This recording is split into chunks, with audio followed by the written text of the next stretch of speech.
क्या ईरान और अमेरिका के बीच तनाव अब साइबर युद्ध का रूप ले सकता है? क्या आयतुल्लाह खामनेई की मौत के बाद बदले की चेतावनी ने अमेरिकी सुरक्षा एजेंसियों की चिंताएं बढ़ा दी है? ताजा रिपोर्टों के अनुसार अमेरिका में संभावित साइबर हमलों को लेकर अलर्ट जारी कर दिया गया। ईरान की ओर से आयतुल्लाह अली खामनेई की मौत का बदला लेने की धमकी के बाद अमेरिका में सुरक्षा एजेंसियां सतर्क हो गई है।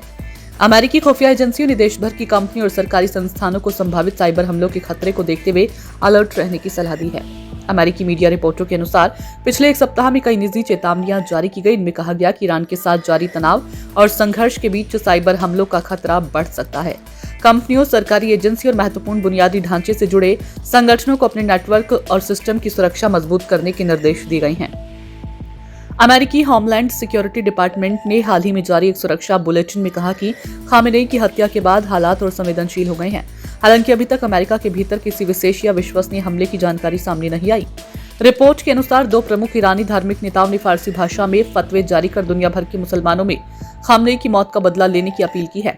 अमेरिकी एजेंसियों का मानना है कि इस तरह के संदेशों से ईरान समर्थक चरमपंथी समूहों की गतिविधियां बढ़ सकती है।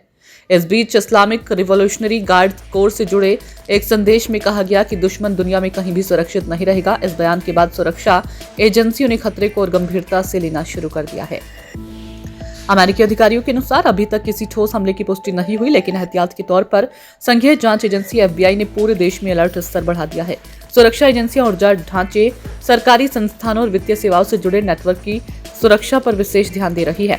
साथ ही निजी कंपनियों को भी चेतावनी दी गई कि ईरान समर्थित साइबर समूह अमेरिकी संस्थानों पर साइबर हमले की धमकियां दे रहे हैं। ऐसे में सभी संस्थानों को अपनी साइबर सुरक्षा व्यवस्था मजबूत करने की सलाह दी गई है।